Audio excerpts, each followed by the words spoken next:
Masayahin man ang maraming Pilipino, hirap naman ngumiti ang ilang siraang ngipin. Naaabot sa 70 milyon ayon sa isang pag-aaral. Kaya ang tanong sa Senado, bakit limitado pa rin ang benepisyo ng PhilHealth pagdating sa oral care? Nakatutok si Ian Cruz. Mga ngiping nililinis lang ng asin.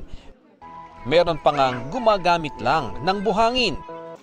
Talaga namang mahirap ngitian ang hindi maayos na oral health care ng maraming Pinoy. Abot 73 milyon ang may tooth decay ayon sa 2018 National Health Survey. 72% ang may bulok ng ngipin. Ayon naman sa anunsyo ng Philippine Dental Association nito lang Pebrero. Sa Senado, naungkat ang iba pang pwedeng idulot ng di maayos na oral health. Studies have shown that gum disease, missing teeth, and other oral health issues brought about by poor brushing habits and lack of plaque removal increase a person's risk of stroke. Kung pambili lang ng toothpaste, hirap na ang maraming Pilipino, paano pa yung pagpapatingin sa dentista?